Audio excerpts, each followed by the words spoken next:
आपने भी अपना ये मत सामने रखा था कि रिकंसिडर करना चाहिए, फेयर जो रिकंसिडरेशन है इस केस को देना चाहिए। आज जजमेंट आने के बाद आपका क्या कहना है? एक तो जब ये पहला जो ऑर्डर हुआ गुजरात गवर्नमेंट का, उनने मुझसे कुछ मांगा नहीं था, ओपिनियन वगैरह कुछ नहीं था।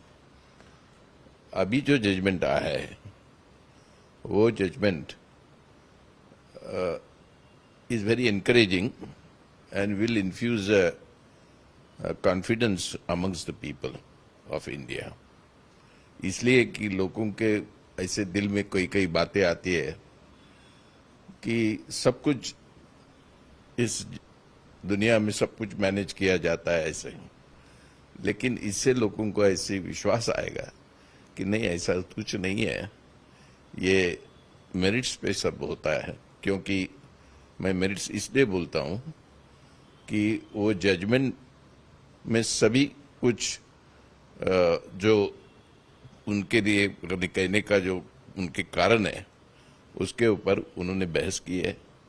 उसमें उसे सभी लोगों के सामने वो पढ़ने के लिए अवेलेबल है और वो लोग उससे जान सकते हैं कि ये जजमेंट में जज साहब ने ऐसे क्यों कहा। इसलिए मुझे लगता है ये judgement is a welcome judgement for the people of India. Yes yes, that will be there. दूसरी सर, जब मोटे मोटे मुख्य मुद्दे आज की सुप्रीम कोर्ट के जजमेंट को देखें तो उसमें कहीं ना कहीं इस इशू पर रिजेक्ट किया गया रेमिशन के महाराष्ट्र गवर्नमेंट ने नहीं दिया, लेकिन 11 कॉन्विक्ट्स जो इतने सीरियस ऑफेंसेज में कन्विक्टेड हैं उनका रेमिशन बनता है क्या? क्योंकि अभी आगे आकर 2010 में 2018 में सभी स्टेट्स ने रेमिशन रूल्स जो है सीरियस ऑफेंसेज में ऐसा कर दिया कि रेमिशन दिया नहीं जा सकता। तो कहीं ना कहीं आपको लगता है अभी भी इन 11 लोगों के पास महाराष्ट्र में रेमिशन अप्लाई करने की जो वैक्यूम है, ऑप्शन है, वो है? देखिए, अभी ज्यूरिडिक्शन के मामले में उन्होंने जो अपनी राय दी है, इससे ऐसा लगता है कि महाराष्ट्र गवर्नमेंट को इसका कॉग्निजेंस लेके यानी वो अर्जी किया तो उसके ऊपर वो अपना निर्णय दे सकती है, ये बात अलग है। लेकिन निर्णय देने का हक और निर्णय कैसे देने का, इसमें फर्क है। निर्णय देने का जो तरीका है, क्योंकि हम भी जज होते हैं, जब भी कोई पनिशमेंट डिक्लेयर करते हैं तभी सभी चीजों का हम ध्यान रखते हैं।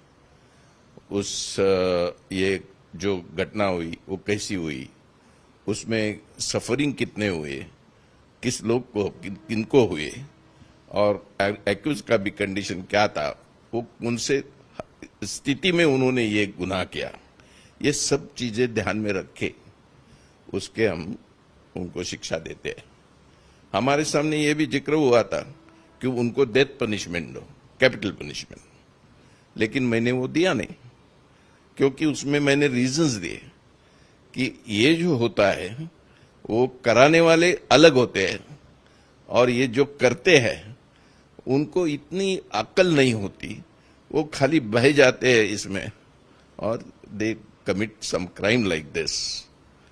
इसलिए और सभी लोगों को भी हम कह नहीं सकते कि इसने ये किया, इसने ये किया, क्योंकि वो ग्रुप था और बिल्किस बानो ने सिर्फ ये कहा कि हम वहां थे, मैं छुप गई थी खंडर के पीछे, एक बड़ी रॉक था इसके पीछे, और उनके साथ जो लोग होते वो मारे गए, और वो ग्रुप में जो लोग थे मारने वाले उनको उन्होंने पहचाना, लेकिन उन्होंने इसने ये किया, इसको काटा, ये किया, ऐसी एग्जैक्ट कहा नहीं। इसलिए उनको ऐसा कहना कि आप फांसी दे दो, ये अच्छा नहीं था, इसलिए उनको ये सजा दे दी गई।